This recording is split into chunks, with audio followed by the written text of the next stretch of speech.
This is Paras Sabharwal from Tirthankar Mahavir University. Today we are going to study about business economics and quantitative technique. First, what is production activity? Production activity refers to the process and action involved in transforming inputs such as raw material, labor, and capital into output, example goods and services. It encompasses the entire range of the activity necessary to produce a product or service from planning and design to manufacturing and assemble, testing, and quality control. Production activity may include planning and schedule, material procurement and inventory management, equipment maintenance and repair, labor management and supervision, manufacturing and assembly, quality control and inspection, packaging and shipping, process development and improvement.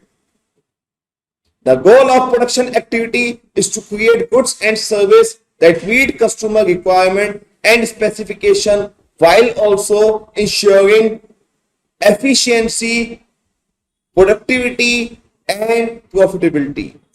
Production activity can be characterized by primary production, secondary production, tertiary production. In primary production, there is natural resources such as mining and agriculture. In secondary production, transforming raw material into finished goods such as construction or assembly. Tertiary production, providing intangible goods such as consultancy and healthcare. Now the question arises, what is law of production? The law of production refers to the relationship between input factors of production and output goods and services in the production process. It describes how changes in input affect output and efficiency of production.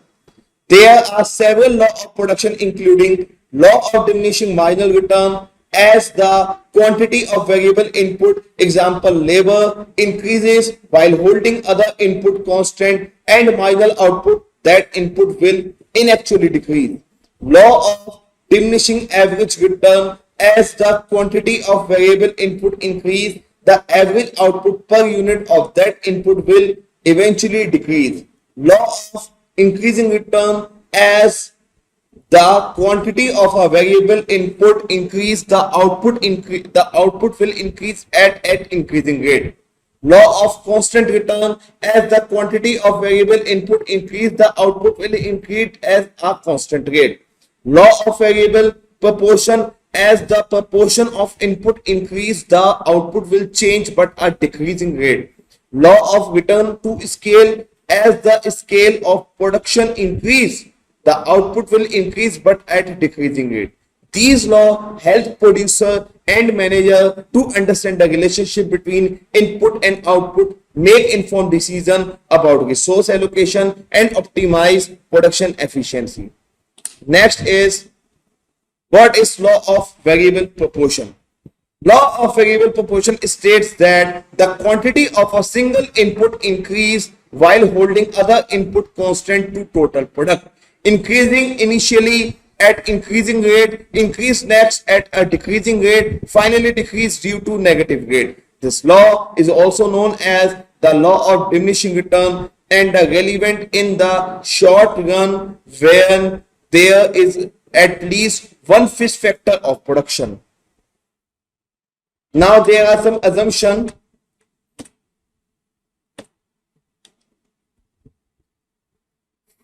Of law of variable proportion, the state of technology remain constant. There are fixed input. The law does not apply when all factors are varied proportionality. The law only applies to case where the factors can be combined in varying production to produce a product.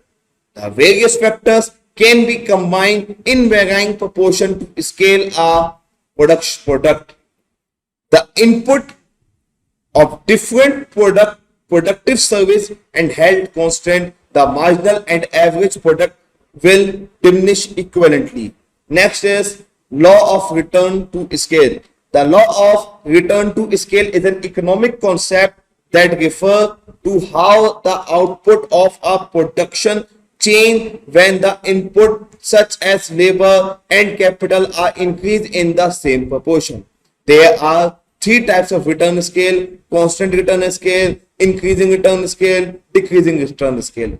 Constant return scale, the output increase in the same portion as the input. For example, if the input are double, the output will also double. Increasing return scale, the output increase more than the portion of input. For example, if the input is double, the output will then double. Decreasing return to scale, the output increase less than the portion of input. For example, if the input are double, the output will increase less than double. Next is types of return to scale. There are three types of return to scale: constant return to scale, output increase in the same portion and as input, double input output double. Example of factory product producing wages where double the labor or capital leads to a doubling and would get production. Increasing return to scale, output increase more than the portion of input, double input output more than one. For example, a software company where doubling the development team and resource lead to a more than doubling of software production. Doubling return to scale, output increase less than the portion of input, double input output less than double. Example, a firm where doubling the labor and land leads to a less than doubling of crop production due to influences and resource constraint. These types of the return of scale help the firm to understand the relationship between input and output and make decisions about scaling their production. Next is, what is increasing return to scale? Increasing return to scale occurs when a proportionate increase in all input lead to a more than proportionate increase in output. In other words, we can say that when a firm double its input such as labor and capital, it output more than one double. There are some characteristics of increasing return of scale. Output grows faster than input. Marginal product of input increase as input increase. Average cost per unit decrease as output increase. Firm experience economic of scale. Example, technology and software development, doubling the development team and resource can lead to more than doubling of software. Manufacturing doubling the production line and labor force can lead to a more than doubling output. Network effort, doubling the number of users on a platform can lead to a more than doubling of the value created. This is often associated with industries that benefit the economic of scale, technology advancement and network efforts. It can lead to increased efficiency, lower cost and higher profit for the firm that they experience. Next is internal and external economic scale. Internal and external economic scale differ in their resource and implication. Internal economic of scale sources cost advantages a firm achieve through its own growth and expansion. Example, technical economies. A firm invests in better machinery and technology. Managerial economics. A larger firm can spread management and administrative costs. Financial economies. A bigger firm may better access to the capital market. Marketing economics. A larger firm can negotiate better deal with the supplier and distributor. Implication result in lower average cost per unit of production, making its firm more competitive. External economies of scale source cost advantages that result from the growth and expansion on an entire industry. Skilled labor pool are shared issues of industry specified expert. Specialized suppliers that serve firm and the industry, providing specialization input at lower cost. Infrastructure development of transportation and communication infrastructure implication provide cost advantages to firm operating in a specific industry or geographical area, enhancing the competitiveness of the industry. Now, decreasing return to scale.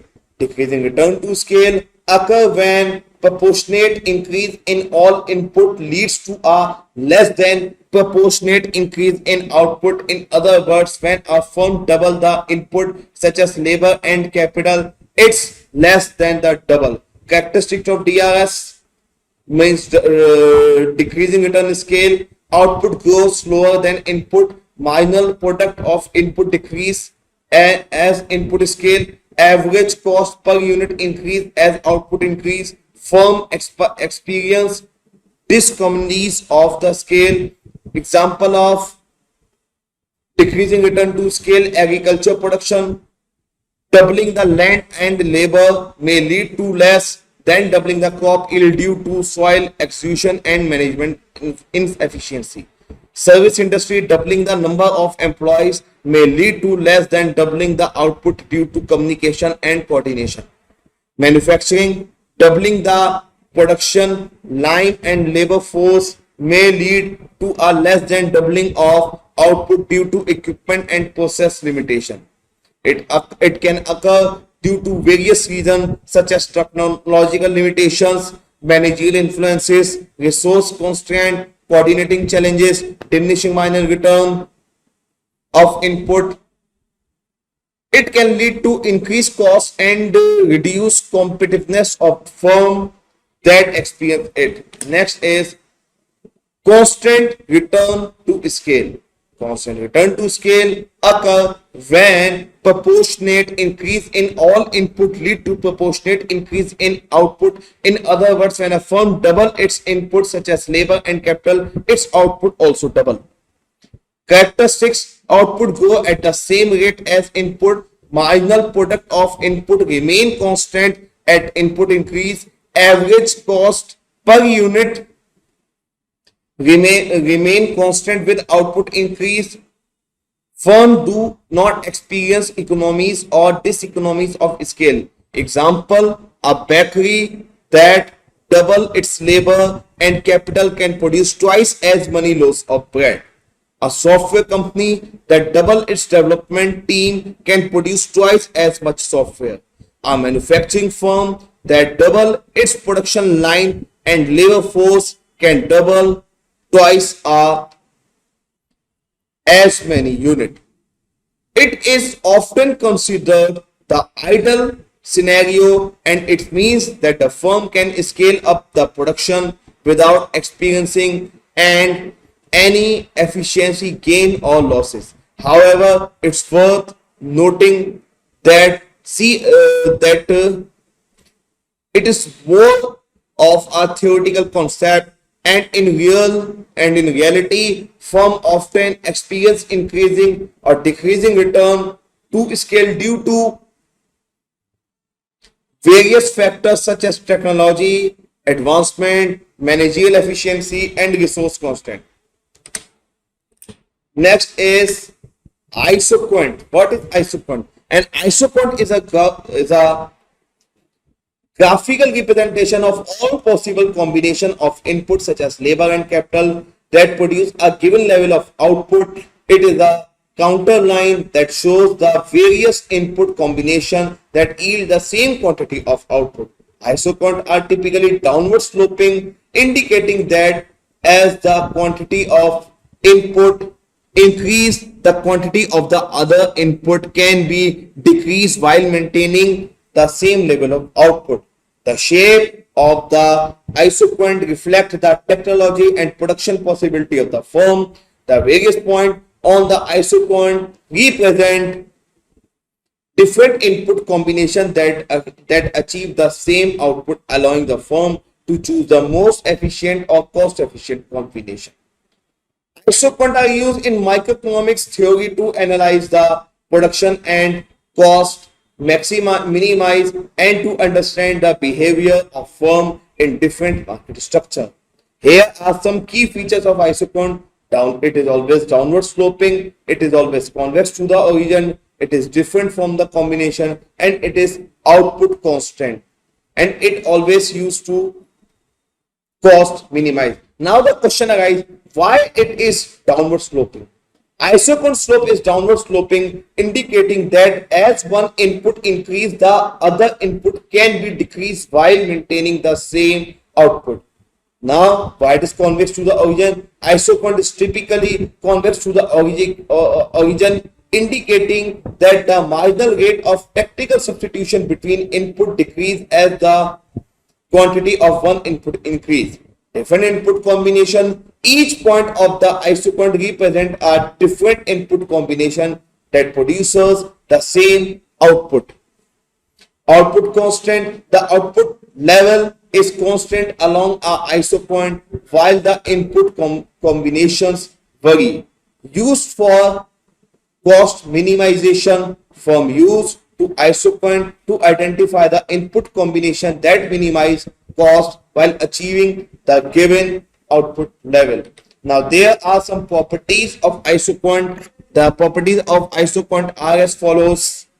It is always downward sloping. Isoquant slope downward, indicating that one input increase, the other input can be decreased while maintaining the same output. It is always convex to the origin. Isoquant are typically convex to the origin, indicating that the marginal rate of tactical substitution between input decrease as the quantity of one input increase. Output constant, the output level is constant along an isoquant while the input combination vary.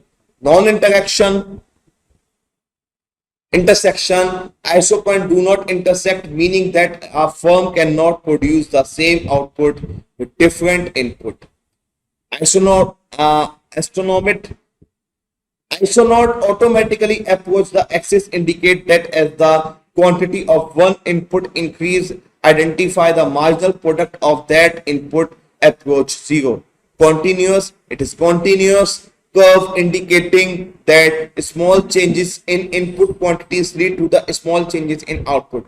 Differentiable, it is differentiable, allowing for calculation of marginal product and marginal rate of technical substitution. It is always homogeneous, hence